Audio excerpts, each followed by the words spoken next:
जंतर मंतर पर आप लोगों को क्या लगता है कि आप मतलब कि जो आपकी नाराज़गी है वो कुछ बदलावों को लेकर है या पूरे ही बदलाव से है? ये पूरा बिल ही मसला है। इस पूरे बिल के खिलाफ हमारा प्रोटेस्ट है। हम ये चाहते हैं कि वक्त अमेंडमेंट बिल वापस लिया जाए।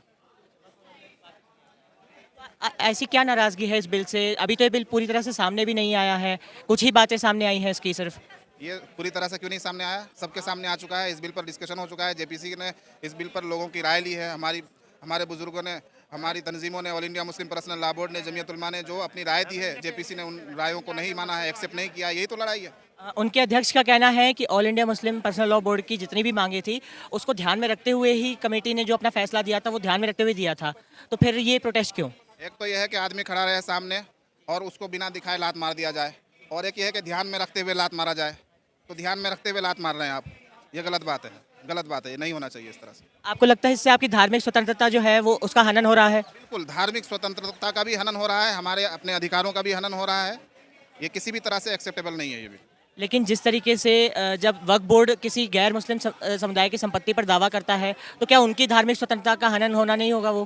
कभी भी ऐसा नहीं हुआ है कि वक्फ बोर्ड ने किसी गैर मुस्लिम की संपत्ति पर दावा किया हो।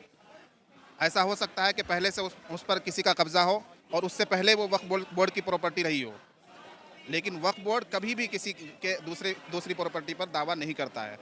बल्कि सहारनपुर का केस है, अंग्रेज़ के दौर का केस है।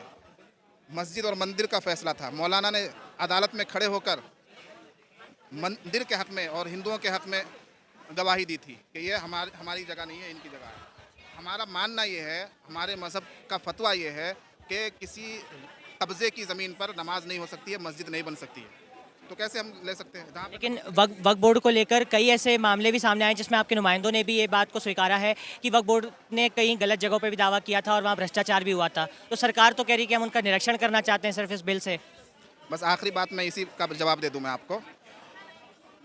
हिंदुस्तान में कितने महकमे हैं? सरकार के कितने विभाग हैं? किस विभाग में भ्रष्टाचार नहीं है, आप मुझे बता दीजिए। किसी एक विभाग का नाम ले दीजिए जिसमें भ्रष्टाचार ना हो।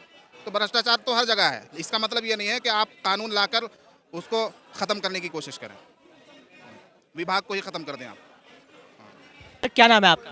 मेरा नाम मोहम्मद फिरोज़। जिस तरीके से आज प्रदर्शन हो रहा है तो क्या मांगे हैं आपकी, किस बातों को लेकर यहाँ प्रदर्शन किया जा रहा है?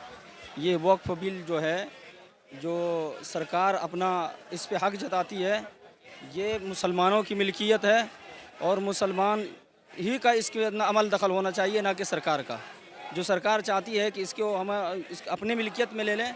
ये वक्फ जो अल्लाह की मिल्कियत है और अल्लाह की राह में वक्फ करने वाले जो मुसलमान हमारे पूर्वज हैं, उन्होंने जो वक्फ किया है, दान किया है इस वक्फ को, तो इसके ऊपर किसी और का कब्ज़ा नहीं हो सकता है।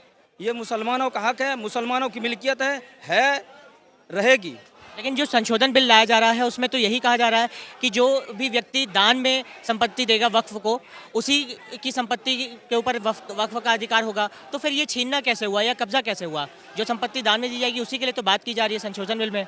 सर, आपके घर पे अगर किसी गैर का कब्ज़ा होगा तो ये बताइए, क्या आप उसके ऊपर आवाज़ उठाएंगे? नहीं उठाएंगे।